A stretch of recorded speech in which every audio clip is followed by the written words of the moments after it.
رمضان المبارک کے اندر اپنے نفس کی قربانی، غریبوں کا احساس اور اللہ کی رضا، یہ ہماری منزلیں ہیں۔ مولانا تھانوی رحمۃ اللہ علیہ کے بارے میں کہا جاتا ہے کہ جب وہ ریل کا سفر کرتے تھے تو پردوں کو گرا دیتے تھے۔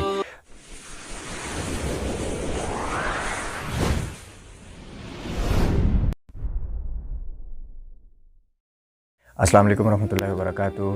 آج کی اس ویڈیو میں بات کروں گا کہ رمضان المبارک کے اندر اپنے اتنی زیادہ مصروفیت میں سے ہم عبادات کے لیے کیسے وقت نکال سکتے ہیں، چونکہ جیسے ہی رمضان المبارک کا مہینہ آتا ہے تو ہر طرف خوشیاں ہی خوشیاں ہوتی ہیں، اور جو خواتین کا جو رمضان المبارک ہوتا ہے وہ سحر و افطار کی تیاری سے لے کر عید کی شاپنگ تک ہی ختم ہو جاتا ہے، اور اس کے بعد جو مرد حضرات ہوتے ہیں ان کا رمضان المبارک پہلے ہفتے کی تراویح کی پابندی سے لے کر اور رمضان المبارک کے آخری 3 دنوں میں استغفار کے ساتھ اس حسرت میں ختم ہو جاتا ہے کہ یار رمضان المبارک اس دفعہ بھی بڑا جلدی گزر گیا ہے اور ہمیں عبادات کا زیادہ موقع نہیں ملا۔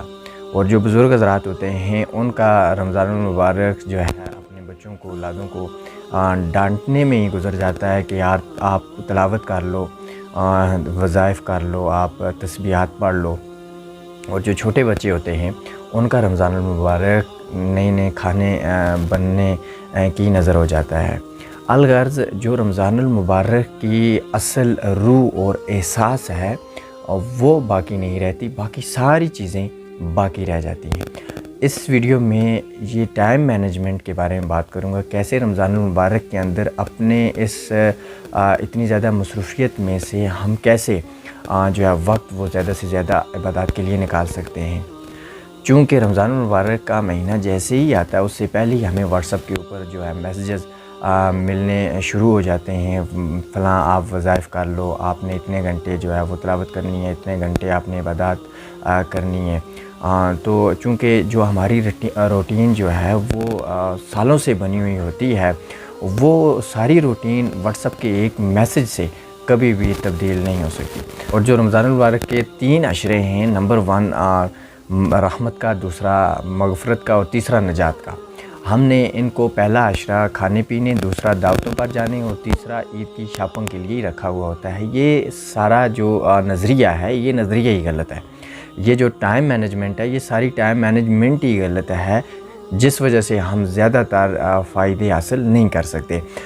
تو اب یہاں پر سوال یہ پیدا ہوتا ہے کہ آیا کیسے ہم اپنے ٹائم کو مینج کریں اور کیسے ہم زیادہ سے زیادہ ٹائم جو ہے وہ اپنی عبادات کے لیے نکال سکیں۔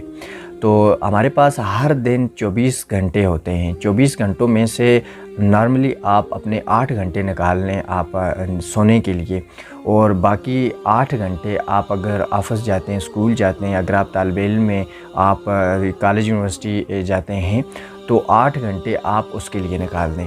باقی رہ گئے آپ کے 8 گھنٹے، اور یہ 8 گھنٹے، ان 8 گھنٹوں میں سے بھی آپ 4 گھنٹے اپنی نماز، سحر و افطار کے لیے آپ نکال لیں۔ باقی 4 گھنٹوں میں سے بھی 1 گھنٹہ آپ اپنے ریسٹ آرام کے لیے نکال لیں۔ باقی جو 3 گھنٹے رہ گئے ہیں ان گھنٹوں کو ایسے ترتیب دیں کہ آپ اس میں عبادات کر سکیں۔ دیکھیں جس کی جو سپیڈ ہے، جو بڑے آرام کے ساتھ پڑھتا ہے، سلو پڑھتا ہے، آہستہ پڑھتا ہے، وہ بھی کم از کم 30 منٹ لگاتا ہے قرآن مجید کا ایک پارہ پڑھنے کے لیے۔ تو آپ 30 منٹ آپ رکھ لیں قرآن مجید کا پارہ پڑھنے کے لیے۔ اس طرح سے اگر آپ 1 گھنٹہ تلاوت کرتے ہیں تو آپ ایک دن کے 2 پارے مکمل کر لیں گے، اور باقی کے 2 گھنٹے جو ہیں ان میں سے 1 گھنٹہ آپ ذکر و اذکار، تسبیحات کرنے کے لیے آپ رکھ لیں، اور جو 1 گھنٹہ رہ گیا ہے اس کو آپ ترتیب دے لیں کہ آپ نے اس میں کوئی کتاب پڑھنی ہے اور تفسیر کا مطالعہ کرنا ہے، ترجمے کے ساتھ قرآن مجید کو پڑھنا ہے۔ یہ جو ترتیب دینی ہے 3 گھنٹے، یہ آپ اپنی ضرورت کے مطابق، اپنی سہولت کے مطابق اس کو آپ ترتیب دیں۔ یہ نہیں ہے کہ آپ جو ہے اس ویڈیو میں اس وجہ سے کوئی ٹائم مینشن نہیں کر رہا کہ اگر آپ وہ والا ٹائم ایڈجسٹ نہیں کر سکتے اپنی روٹین کے اندر تو پھر آپ 24 گھنٹے میں کریں گے ہی نہیں۔ آپ صبح سحری سے فجر تک بھی ٹائم دے سکتے ہیں، عصر کے بعد مغرب تک دے سکتے ہیں، یا تراویح کے بعد آپ سونے تک بھی 1 گھنٹہ نکال سکتے ہیں۔ اگر آپ ان 3 ٹائم میں یعنی صبح سحری سے فجر تک 1 گھنٹہ، عصر سے مغرب تک 1 گھنٹہ اور تراویح کے بعد سونے تک کا 1 گھنٹہ اگر آپ نکالتے ہیں تو بغیر کسی پریشانی کے ٹائم مل سکتا ہے۔ ان 3 گھنٹوں کو نکالنے کے لیے یہ 3-4 چیزیں آپ نے ذہن میں رکھنی ہیں۔ نمبر 1، آپ نے فیس بک کا استعمال کم کر دیں، کم از کم 1 گھنٹے 2 گھنٹے کے لیے تو آپ اپنے فیس بک کو نہ استعمال کریں۔ اور دوسرا، واٹس ایپ کا استعمال آپ کم کر دیں۔ اور تیسرا، ٹی وی نہ دیکھیں۔ آپ یہ بات یاد رکھیں کہ اگر آپ ٹی وی نہیں بھی دیکھتے تب بھی یہ دنیا چلتی رہے گی، تو ٹی وی کے آگے اپنا زیادہ وقت نہ گزاریں۔ تو اس طرح سے آپ اگر واٹس ایپ سے 1 گھنٹہ آپ نکال لیتے ہیں، 1 گھنٹہ فیس بک سے نکال لیتے ہیں، 1 گھنٹہ آپ ٹی وی شوز یا پھر دیگر جو بھی چیز آپ ایکٹیویٹی ٹی وی کے اوپر دیکھتے ہیں، نیوز وغیرہ سنتے ہیں، آپ وہاں سے نکال سکتے ہیں، تو یہ 3 گھنٹے آپ کے ایزیلی مینیج ہو سکتے ہیں۔ یاد رکھیے گا کہ آپ نے کوشش کرنی ہے اس ٹائم کو اس طرح سے یوٹیلائز کرنے کی، اس طرح سے اپنی عبادات میں گزارنے کی۔ مولانا تھانوی رحمۃ اللہ علیہ کے بارے میں کہا جاتا ہے کہ جب وہ ریل کا سفر کرتے تھے تو پردوں کو گرا دیتے تھے۔ تو کسی نے پوچھا کہ آپ ایسا کیوں کرتے ہیں؟ تو انہوں نے جواب دیا تھا کہ پردوں کی اس وجہ سے گرا دیتا ہوں کیونکہ جب میں سفر کرتا ہوں، سفر کے بعد جو کھڑکی کے باہر جو سفر کرنے کا جو نظارہ ہوتا ہے، جو خوبصورتی ہوتی ہے، جب بندہ اس خوبصورتی میں گم ہو جاتا ہے تو پھر جب یہ منزل پر پہنچتا ہے تو اس کی آنکھیں تھک جاتی ہیں۔ رمضان المبارک کے اندر اپنے نفس کی قربانی، غریبوں کا احساس اور اللہ کی رضا، یہ ہماری منزلیں ہیں۔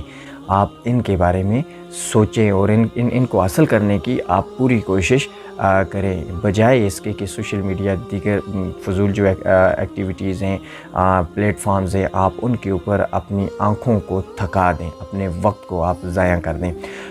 کوشش کریں یہ جو 19-20 دن رہ گئے ہیں، ان کو آپ اپنے دل سے دنیا کو نکال کر آپ اللہ تبارک و تعالیٰ کی رضا کو شامل کر دیں۔